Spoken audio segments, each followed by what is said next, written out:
जी छोड़ दी रहे दी ए जीजा जी बात तू तक बाबा के बात गो रहे दी बात ए जीजा जी के बहुत खीस यही पर हमर गुस्सा बड़ लागो एक छोटा ना तू कर ए के का हमरा के बोले रही जी बाप रे ए जीजा जी छोड़ हमरा हे भगवान हम कब से खाना बना के ताकत निकाल देने वाले कहां रही ना हम जाइए से आई नहीं तैयार से तो मरद के सुखे कुछ ना जाने आवेलन तो खा के ने मुंह घुमा के सूत जाला मरद के सुख का काल हमरा कहिया नसीब होई भगवान जब उनका हम पसंद ना रहे तो काहे के बियाह कइले ना कइले रहता जे पसंद रहे वो करले करतन नहीं ना हरी ए जी कहां जातनी जी क्या करते रे ए जी खाना खा लेना बहुत दिन तू अपना काम से का मतलब रख बहुत दिन तू काम अपना काम से का मतलब रख तू हमारे से मतलब तोरा के रखले बानी जो चीज खाती नहीं घर के काम धाम देख ज्यादा हमारे से मतलब मत ए जी कोनो मतलब है रो समझ से तो बियाह कइले बानी जबान लगाओ थोड़ा जबान लगाओ ए जी हम जबान नहीं के लड़ावत ए बताइए हमारे में कौन गलती बावे रे खा के ठीक बा हमर से ना तो बतियाई ना तो बोले लेकिन रे खा के जाई हाथवा का था हाथ बाद तो हम बार-बार कहते हैं अपना काम से का मतलब रख तोरा से हमार कोनो तू नहीं करोगे ठीक बा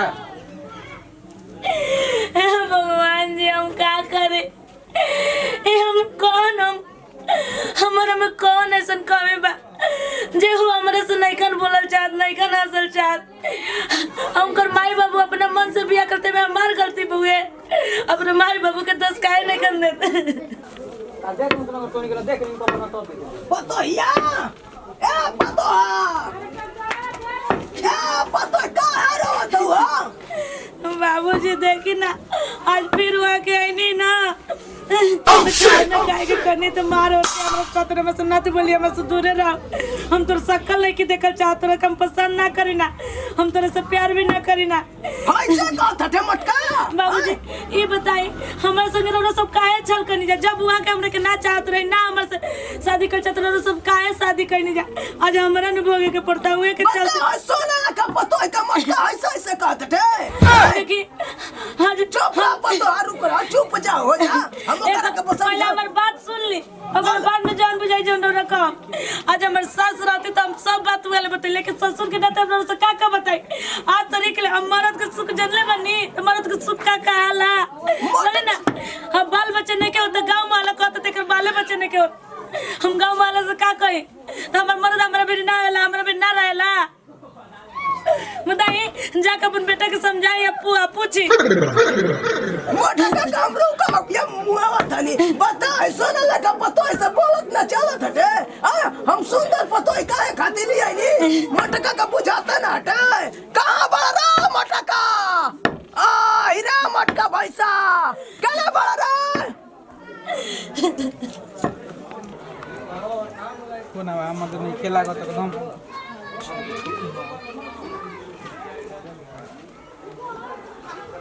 हेलो क्या जी साले जी हाँ जीजा जी नमस्ते नमस्ते नमस्ते खाली नमस्ते ही से काम चली अरे ना जीजा जी बोलिए और सब ठीक है बाहुल तारा बिना तो नीके नहीं खेला तू जमन जादू कर दिल बड़ू ना सही में जीजा जी निक नहीं खिलागत अरे ना हो का करी हमरो मन नहीं खिलात आ दीदिया कैसन बिया अरे ओकरा के छोड़ो ओकरा के पूछेला काहे ऐसे बोली ना जीजा जी सुना ना हाँ एक बात कही हाँ बोली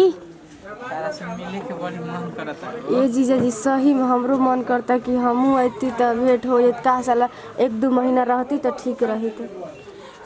सुनी ना जीजा जी बोला ना हमारे 6 में जी तनी दीदिया के धराई ना हम बतिया ले तनी कही कि बहिनिया के फोन आइल बा हम कह दे के दीदी आवे के मन करता हमके हो दीदिया के हम दिखाती नो तनी प्यार से ठीक बनू कि शक मत हो के ठीक बा ठीक रहो तो जानते बनी कि हम कब से प्यार करने जब से जयमाल में चढ़नी तबे से रहो सब प्यार कर ले हमर तो मन करते रहे तो जय मालावा के मालावा तोहरे में डाल दे लेकिन का कर इज्जत के बात रहे हो अच्छा चली ठीक बा दीदिया के धराई हम बात कर लेते ठीक बाटे तो कुछ कोई आवे के कोई हो ना ठीक ठीक बाद हम जाते हैं प्यार से एकदम बताई नो ठीक बा तू ठीक बा रखत नहीं रखो का जाने कबे के वहां के कहां बोल बनी कोनो पता नहीं चला जाते ना का हो का करत करिया बनी कहाँ गए रही? अरे हे करे तरी खेले अरे सब बतलावा सब ठीक है बाबू। खाना वाना खैले अरु लौरा न खाए काम कैसे खाए? अरे सुन ना तार छोड़ के बहनिया के फोन आई रहे बात करे के कहत रही ला का कहत बतियाला उ खुदे बतलै हन का दिल लगा के बतिया ले। बोला बतियाला बड़ा बड़ा कितना प्यार से दे। हेलो हेलो ली बतिया ली अपना दीदी से ठीक बताइए। लहो हेलो गोर लागत नहीं दीदी। खुश रह बुची ठीक बाड़े? हाँ दीदी ठीक बनी का बोल दी। कुछ ना रे हम ठीक है बनी ना ना नहीं खिरोत बोलो। ए दीदी एक बात कही का? हम के आवे के मन करता गांव घूमे के मन करता टे। अरे का है वो कैसे है वो हम तो केवना मुसीबत में माने तू जानो तो थोड़े ना। अरे अब तू दीदी, एगो जाई के का कर जान तड़ू हम तो तारो मन लगी शहर में रहत रह दिमाग खराब हो गेल बा दीदी। तनी हम सोचे के करले कोई का करा के विदा करी तोर जीजा जेबे ना करे हम जानबे कर से एको बात ना मानेला। अरे जीजा जी के भेज दो हम आ जाए। अरे ऐसी बात नहीं काहे गए वो बुचिया कहती है आवे के तक बोला दा आई बोला दा जाइम ले ले एम। हां हम चली हेलो ए बुची ले जीजा जी ले अपन बतिया ले यहाँ के कहत नहीं तो हम लेके आ जाए। हाँ हाँ धरा बात कर लेते ले बतिया ले जा दे दादा ये हुले मानस। ए जीजा जी हां हाँ तो साली बोली दीदिया मान गई। ठीक बटे ठीक बटे आई तब का कहती है बुचिया जी? कुछ ना हुआ है कहत रही कहत रही कि ए दीदी आके देखा हम कोनो दिक्कत नहीं है ना दिक्कत है कुछ नहीं ठीक बटे ठीक बा रखता। सुना ना हम जात नहीं ठीक बा जाए ले जाओ ले आई ना ठीक बा बढ़िया ले जाए अरे तारा रहते हमारे दिक्कत है जाते ना ना बड़ा बड़ा प्यार से बतियाओ तन के तना तना हमर त हाथना दिन ओइला 5 बरिस हो गेला हमर को प्यार के भाषा के बोले वाला हमर कान तरसते रह गइल तो तनी प्यार से बोलतन हमर से बतियत ए बार का जाने केने के चंद केने उगल बड़ा हम साथ ना प्यार से बतियला जाय दे हे भगवान जी ऐसे ही प्यार से बतियाए लगतन बोले लगतन हमरा कोनो बात के दिक्कत ना होय ना दुख होय।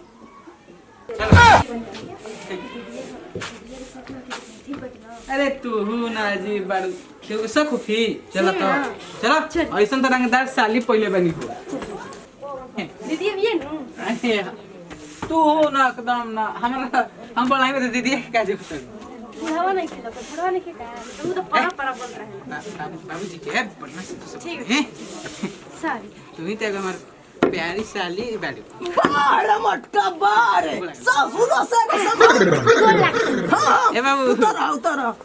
बा एगो सामान नहीं के कते को लेके चली आइला हैं धमाई सारा गली में घुमत में एगो ले अथन टीचर ना एगो टीचर में ले चली जाओ अरे त का करबे छोट मोट साली है तो एगो दुलरुआ हमार साली बड़ी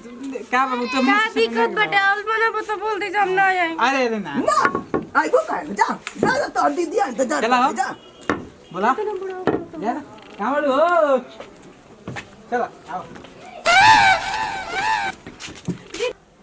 चल आओ चल हाथड़ू गोर लागत है ए। दीदिया। अरे बुचिया आ गई। साली के लेकिन धारा ही बेग बाप रे अरे का करम भोले बड़ू साली जी कपड़ा बटे ए बुचिया बैठ हम दीदी साड़ी बटे माई साड़ी देले बिया। हां करिए बुचिया जे बैठो हम जातन तोरा के पानी अब बढ़ जी हां जा पानी उनी लेके आ जा ठीक बना हाँ, जा, ठीक जा बा, पानी। ए जरा जो दीदी जो आज में कोनो दिक्कत ना ना नहीं दीदी रविरा बन तो बड़ा मन लागत है। देखिए हम के लाते कि दीदी के शौक मत होगा कि बताओ क्या कहते बोली ऐसा कुछ होई ना नु। अरे साख होखी त होखे ना दोरा के अथु देखे त तू हूं त एकदम ए जीजा जी चली ना हम नहा लेतनी फ्रेश हो जेतनी हमरा के घुमा दी। हम ही त कहत हो जी छै हमरा के नाम आदी अरे ना ना ई ना कनी हम कनी के हम नहा के हमरा के तनी घुमा दी शहर में। अरे तू ही त एगो हमर चुनमुनिया साली बाड़ू हां हां अब सुनो ना चल ना तरक नहवा देनी सही में सही में ये भगवान इतना मौका मिला तो चली ना चली तो चल कपड़ा ले लेते ना दीदी का पहन ले साड़ी चल सुनो ना जा तनी नहा ले तब तब मार्केट लेके चलो हमरा के जई ना ये तो सुगरे लातड़ू सुंदर लागत है, लेकिन का करे नहाए के मन करता टे गर्मी भइल बटे देहिया में। सुने ना चलो ना हम आइले नुनिया से तो हमरो नहाए के दुन आदमी चलो संग ही नहा के हम तार के मल कर दम ये जीजा जी लाज नहीं खिला दो साली की नहवाई जी। अरे साली से क्या लाज बाबू अंतर उतार से बहुत एकदम दिल से प्यार करेला। तो दिल से करी तो हमू दिल से करी ना, चली हमके नहवा ना दी तब प्यार करी ना ता। तक ना बात दी हां यही बात पे अगर हमसे सुने जे अच्छा ये बताओ बड़ी तू सुघरा ला थड़े हो तो ला हम आज बुचिया बुचिया हां दीदी आओ ने घरवा में खा ले खाना। आओ तो लागत है कि हम प्यार भर रहे। अरे ई चीज जी आओ तो दीदी ई चीज जी कहां सुतल जी रोती अम्मी बताई। अरे तू टेंशन मत ना ला तार दीदी सोची न हां तो होल रूम में हां बजा के हम सो जाई ठीक बा। अरे अब ऐसन साली के केहू छोड़ के जाई हो हैं बेटे हम जाते हैं दीदी आओ तो दीदी आओ मत और ये जो तो शौक से जीता था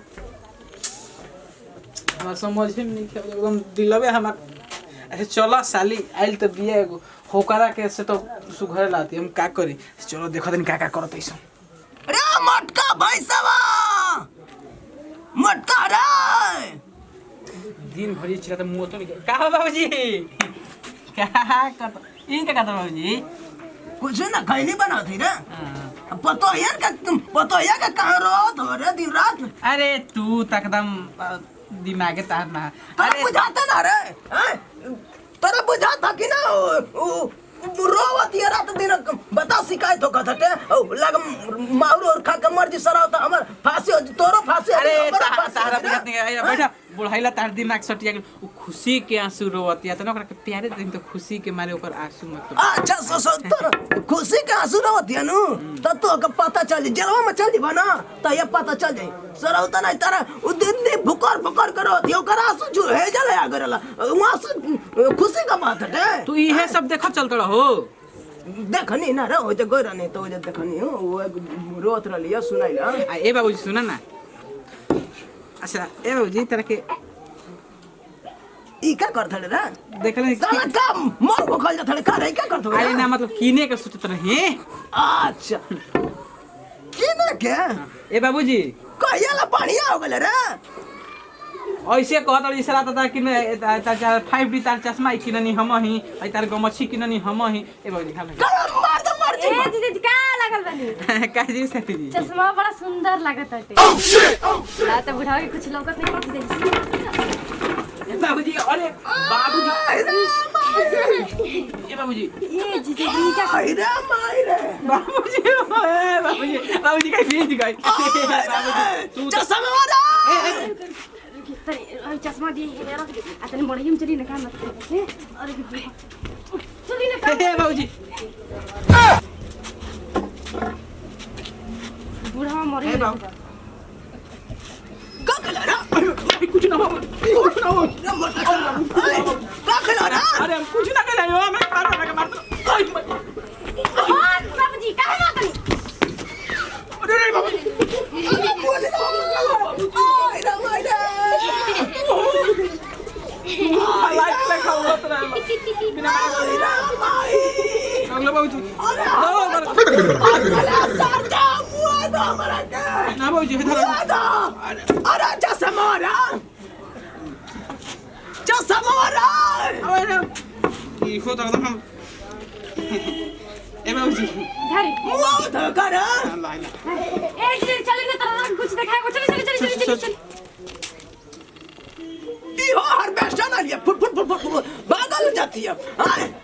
बजा दे मोटका ऐसा लगा था उजार गल बाटे ऐसा मेहरानू का ख्याल नहीं कर रखत ऐसा प्यार वार नहीं क्या करत लागत है चक्कर चलता मोटका के हम देख ला तो मुआ दे मार के मारा हां ये जी बाबूजी बुढ़ा जब हम कहत रहे त ना उतरे अपना के में दिया सुना ना तार दीदी नीचे गोल बिया कहनी कि ए जी जरूरत करे रे आज हो जाई अरे एक रात कर तो ओई खातिर ताई लई नहीं हम सही में तब का कहनी कि दीदी नहीं क्या लाते दीदी कहीं बोली भी नीचे गोल बिया कहां तरीका नीचेवा रूम में सुतो रहे तो हम तेरे ऊपर लेके आ गेल हनी अरे लेट क्या चला अब रहे दी बहुत हो गई। अरे तू तो तनी यही सामना आउट रहे का मतलब अरे दीदी आ जाई अब रहे अरे तारा तो सब समझ में पागल हनी का। अरे तू तक दामा तो पहली बार ए अब देखो बहुत हो गल जीजा जी। ए हमर मन है एक हती का हमरा के बोलै न जी तारा से प्यार करेना बहुत हमू करी न तब रहे दी दीदी तका कही। अरे के वाला अरे तो नीचे भी एकदम तारा तो तुम समझ में नहीं क्या ए जी जब रहे दी ना ए साली तो कोई को दिन के बाप रे करगो अब रहे दी बक। ए जी दीदी के बहुत खीस यही पर हमर गुस्सा पर लागल एक छतन ना तू खोट एक हती का हमरा के बोलै नहीं जी बाप रे। ए जी छोड़ हमरा दीदी आ दीदी आ अरे छोड़ा ना दीदी अजी ये कर दे दिए काजी रोना जब ये कुल करे करे तो काहे के मैं बहन बने। अरे तू गलत मत सोचा हो तो निकिया लाज ना लगला है अब बहन के सुहाग उजाड़ के तोरा काम मिली बोलना है जिया कते कोइसन बोलाई बनी हम जानत रही ऐसा हमरा के नहीं है के माना जानत ना रहे। अच्छी बताई एकरा में कौन ऐसा खूबी बता हमरा में नहीं के एकरा ले कौन ऐसा सुख मिलत त हमरा से नहीं के मिल सकत। अरे तू गलती सोचता हंसी में गुदगुदी बना लाते लाते हम ना जाने तू ऐसे करबे बता अगर तू ये कुछ करे करे तो काहे ऐसे कइले तू का करैले हम तो जानत रही तू हम बहन बारे लेकिन बहन के नाम बा कलंक बा। अरे अब ये कुछ करत ना रही के चुप रही रौनक तो हम जानत रही ओई गल चाहिए समझ तो ये समझानत रही तो रौनक मन से शादी नहीं के बाद जरूर न जरूर कोनो समय चक्कर चलाते हुए बाबूजी का भला बाबूजी हम लोग घर में ना रहा आज ले झटके और पतोई भी ये को करे में खुशी बावे अभी भी देखिए हमरे सामने ये के का करत रे कहत ने कुछ ना करत रे कुछ ना करत नहीं बाबूजी हम के लाता लुती खेलते हैं ना बचपन में ऐसे खेलते हैं वो कुछ ना कहले अरे काहे झूठ बोलत नहीं हमर कसम खा के कहि तो रे कुछ ना करत रे कसम खाई बाबूजी रो रे तू का करत रहला रे दीदी हमके माफ कर दो देख झटके तोरा काम साफ है कर अगर मोर के साफ कोई बाबू मोर के साफ कोई बाबू जी मैं हमके माफ कर दी बाबूजी बाबू दे बागल बड़ू बाबूजी मैं बाबूजी पहले ना मैं बात हमर सुन ले बोलो पतो रौना यहाँ के मारे मत यहाँ ना पतो है सुनिए वही दिन का तरह ऐसे ऐसे हैं वही दिन आपका हमार बात बाबूजी सुन ले अगर हमरा के पतो ही माने तो कम तो रौना हमर बात सुनी यहाँ के एकरा में खुशी बा एकर खुशी यहाँ में बहुत यहाँ के रख ले पतो एकरा के मान ले हम ही घर और छोड़ के चल जी हम आ जाओ तो अब रौना घर में ना रहम ऐसा मत कर हमारे से गलती हो जाएगा मैं माफ हम दीदी चल जेते नहीं ऐसे लेकिन हम तोर खुशी नहीं किसी न चाहते जब तू खुशी न चले हो जा काल दो के दू को तटे ये घर उजाला आइलो हो हम जाते नहीं तो चुप रहो मटका का तो मुआ डिमांड करता संभालो सौरो संभालो यार माफ कर हमारे से बहुत बाला बाला स्टोरी कर दो हम नहीं जानत रही थी हम तो जानत रही आज न तो कल हमरे से प्यार करम हमरे के माने जाना लेकिन हम ना जानत रही तू डौरा अब हमरे घर में हमर गाला घोट दे बताइए हमर छोट बहन से ओकर का उम्र होते जी जाए तो तारा गोड़ पे मत गिरी जी रौरा बोले हमरे से प्यार ना करना हम तो रौरा के दिल से चाहे नहीं जी अब कबो ना गलती हो जाए तो